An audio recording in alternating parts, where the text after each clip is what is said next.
27. Returning home was pleasant.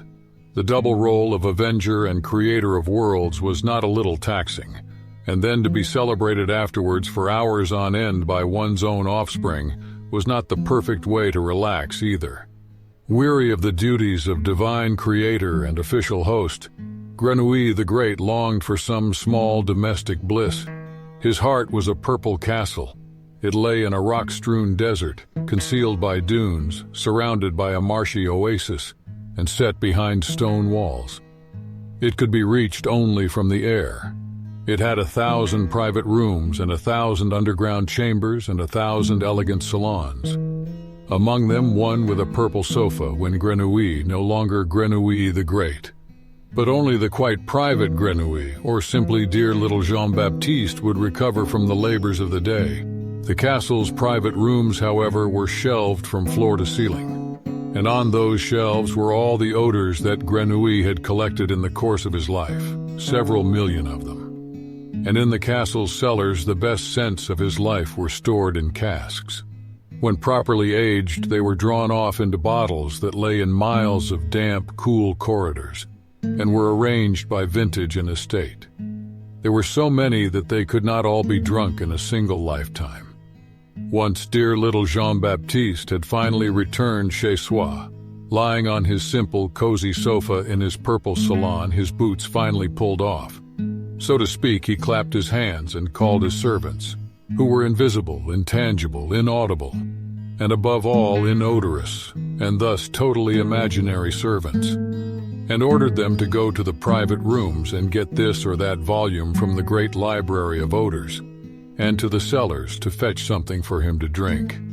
The imaginary servants hurried off, and Grenouille's stomach cramped in tormented expectation.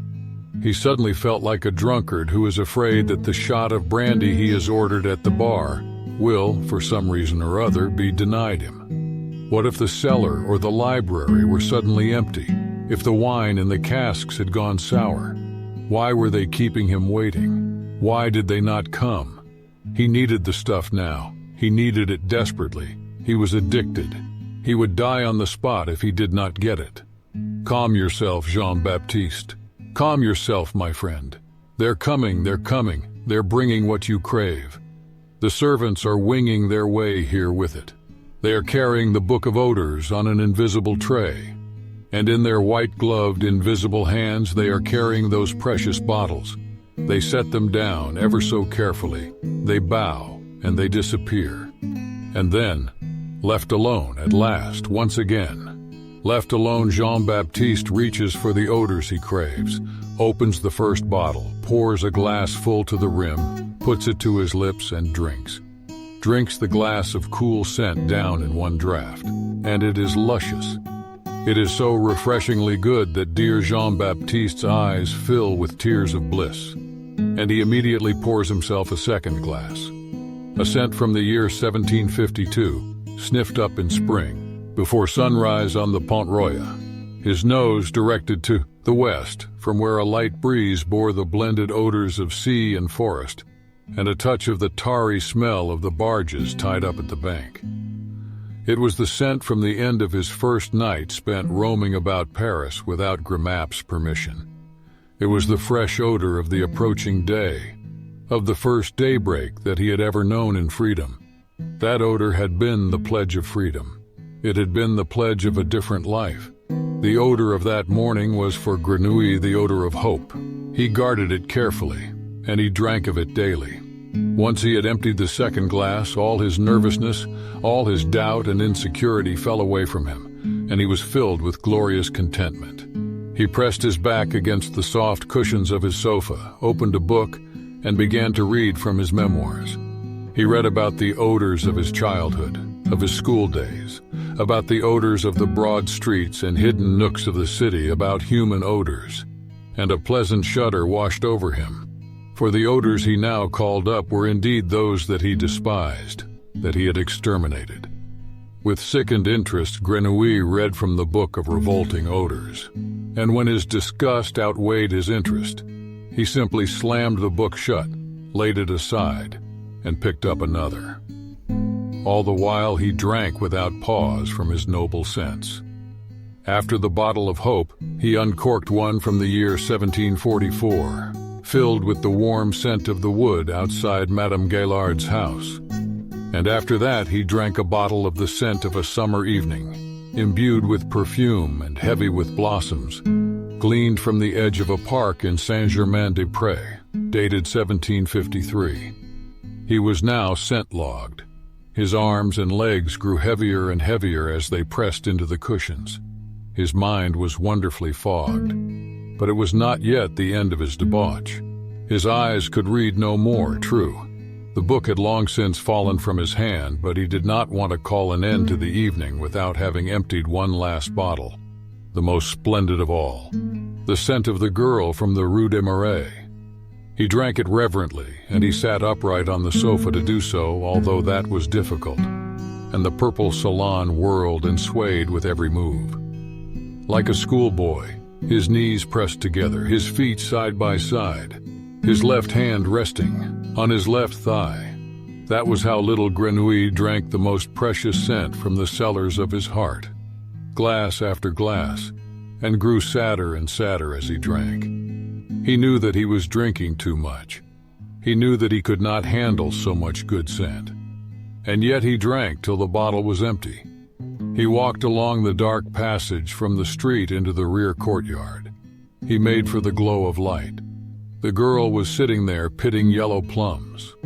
Far in the distance, the rockets and petards of the fireworks were booming. He put the glass down and sat there for a while yet, several minutes, stiff with sentimentality and guzzling, until the last aftertaste had vanished from his palate. He stared vacantly ahead. His head was suddenly as empty as the bottle. Then he toppled sideways onto the purple sofa, and from one moment to the next sank into a numbed sleep. At the same time, the other Grenouille fell asleep on his horse blanket, and his sleep was just as fathomless as that of the innermost Grenouille, for the Herculean deeds and excesses of the one had more than exhausted the other. They were, after all, one and the same person.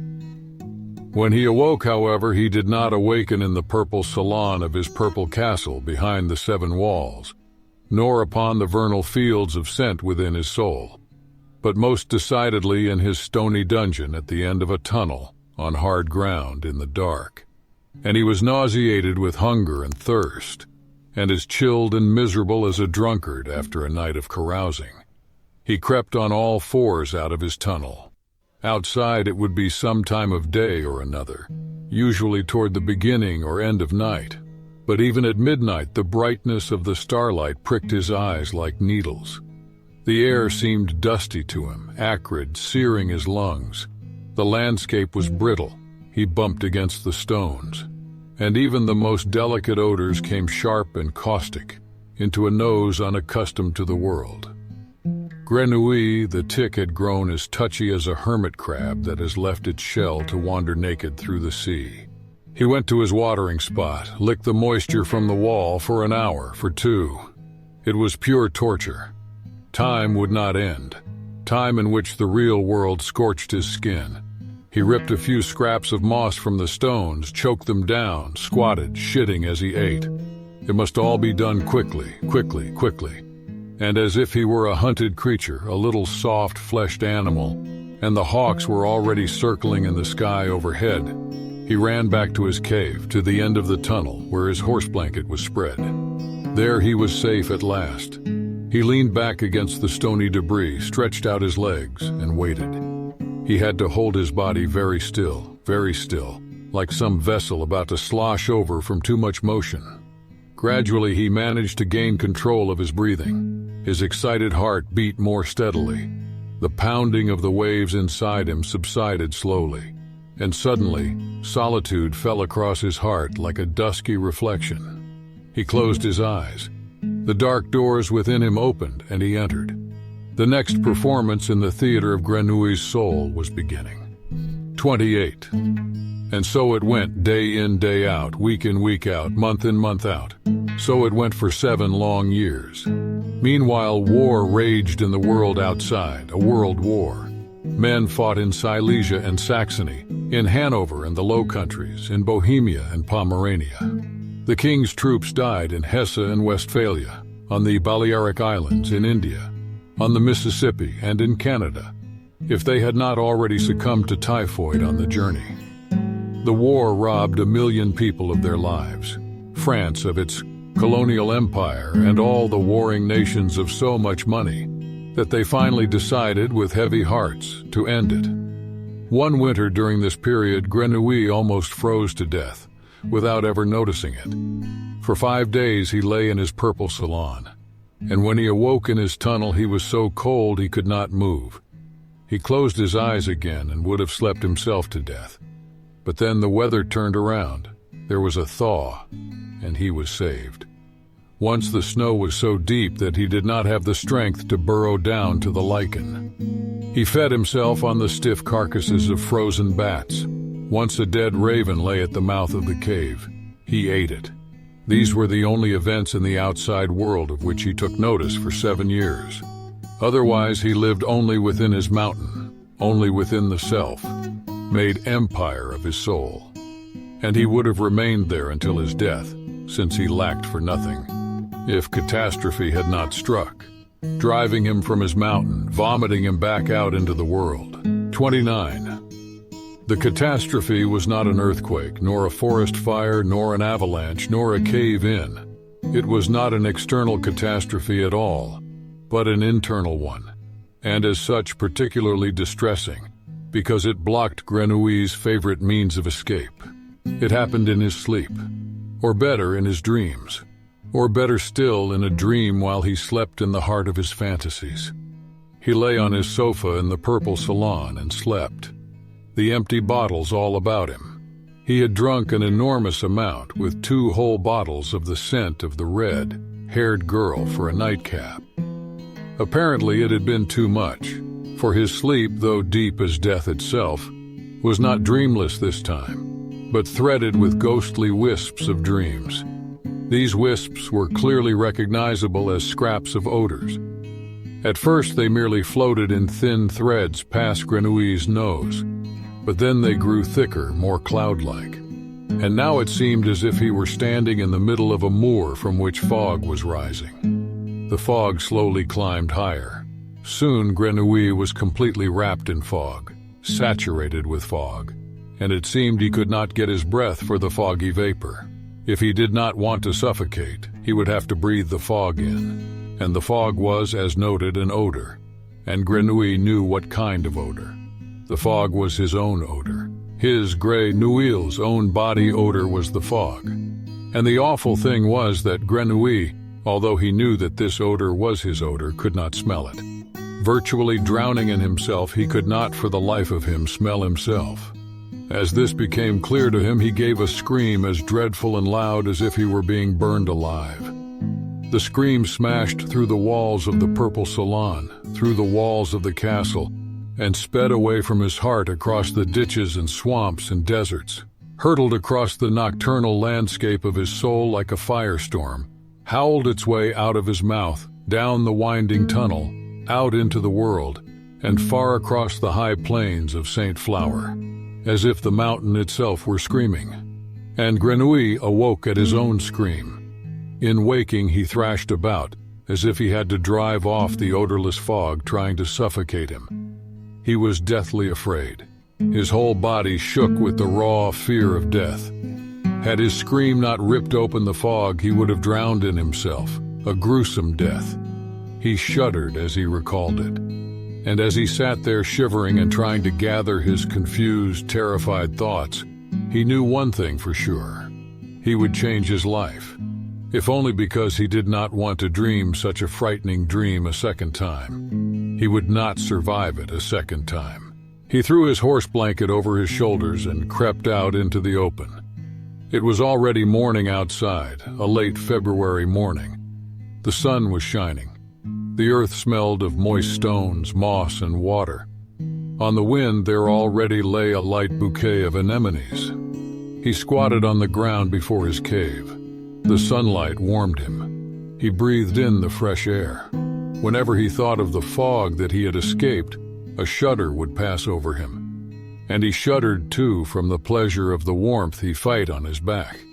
It was good, really, that this external world still existed, if only as a place of refuge. Nor could he bear the awful thought of how it would have been not to find a world at the entrance to the tunnel. No light, no odor, no nothing. Only that ghastly fog inside, outside, everywhere. Gradually the shock subsided. Gradually the grip of anxiety loosened, and Grenouille began to feel safer. Toward noon he was his old, cold-blooded self. He laid the index and middle fingers of his left hand under his nose and breathed along the backs of his fingers. He smelled the moist spring air spiced with anemones. He did not smell anything of his fingers. He turned his hand over and sniffed at the palm. He sensed the warmth of his hand but smelled nothing. Then he rolled up the ragged sleeve of his shirt, buried his nose in the crook of his elbow. He knew that this was the spot where all humans smell like themselves, but he could smell nothing. He could not smell anything in his armpits, nor on his feet, not around his genitals when he bent down to them as far as he possibly could. It was grotesque. He, Grenouille, who could smell other people miles away, was incapable of smelling his own genitals not a handspan away. Nevertheless, he did not panic, but considered it all coolly and spoke to himself as follows. It is not that I do not smell, for everything smells. It is rather that I cannot smell that I smell, because I have smelled myself day in day out since my birth, and my nose is therefore dulled against my own smell. If I could separate my own smell, or at least a part of it, from me and then return to it after being weaned from it for a while, then I would most certainly be able to smell it, and therefore me. He laid the horse blanket aside and took off his clothes, or at least what remained of them. Rags and tatters were what he took off. For 7 years he had not removed them from his body. They had to be fully set. Odor. He tossed them into a pile at the cave entrance and walked away. Then for the first time in 7 years, he once again climbed to the top of the mountain. There he stood on the same spot where he had stood on the day of his arrival, held his nose to the west and let the wind whistle around his naked body. His intention was thoroughly to air himself, to be pumped so full of the west wind, and that meant with the odor of the sea and wet meadows, that this odor would counterbalance his own body odor, creating a gradient of odors between himself and his clothes, which he would then be in a position to smell.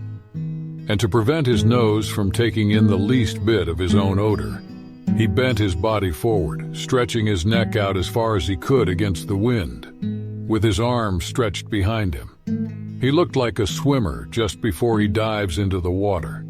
He held this totally ridiculous pose for several hours, and even by such pale sunlight his skin, maggot white from lack of sun, was turned a lobster red. Toward evening he climbed back down to the cave. From far off he could see his clothes lying in a pile.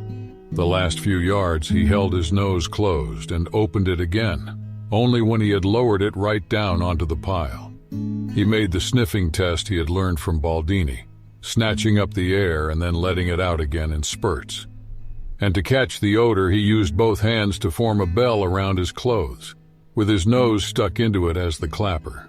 He did everything possible to extract his own odor from his clothes, but there was no odor in them. It was most definitely not there. There were 1,000 other odors. The odor of stone, sand, moss, resin, raven's blood. Even the odor of the sausage that he had bought years before near Sully was clearly perceptible. Those clothes contained an olfactory diary of the last 7-8 years. Only one odor was not there, his own odor, the odor of the person who had worn them continuously all that time. And now he began to be truly alarmed. The sun had set. He was standing naked at the entrance to the tunnel where he had lived in darkness for 7 years. The wind blew cold and he was freezing, but he did not notice that he was freezing, for within him was a counterfrost, fear. It was not the same fear that he had felt in his dream, the ghastly fear of suffocating on himself which he had had, to shake off and flee whatever the cost. What he now felt was the fear of not knowing much of anything about himself. It was the opposite pole of that other fear. He could not flee it, but had to move toward it. He had to know for certain, even if that knowledge proved too terrible, whether he had an odor or not. And he had to know now, at once. He went back into the tunnel. Within a few yards he was fully engulfed in darkness, but he found his way as if by brightest daylight. He had gone down this path many thousands of times, knew every step and every turn, could smell every low, hanging jut of rock and every tiny protruding stone. It was not hard to find the way. What was hard was fighting back the memory of the claustrophobic dream, rising higher and higher within him like a flood tide with every step he took. But he was brave. That is to say, he fought the fear of knowing with the fear of not knowing, and he won the battle because he knew he had no choice. When he had reached the end of the tunnel, there where the rock slide slanted upwards, both fears fell away from him. He felt calm. His mind was quite clear and his nose sharp as a scalpel. He squatted down, laid his hands over his eyes, and smelled. Here on this spot, in this remote stony grave, he had lain for 7 years. There must be some smell of him here, if anywhere in this world. He breathed slowly. He analyzed exactly. He allowed himself time to come to a judgment. He squatted there for a quarter of an hour. His memory was infallible, and he knew precisely how this spot had smelled 7 years before. Stony and moist, salty, cool and so pure that no living creature, man or beast, could ever have entered the place. Which was exactly how it smelled now. He continued to squat there for a while, quite calm, simply nodding his head gently. Then he turned around and walked, at first hunched down, but when the height of the tunnel allowed it, erect out into the open air. Outside he pulled on his rags. His shoes had rotted off him years before, threw the horse blanket over his shoulders, and that same night left the Plum du Cantal, heading south.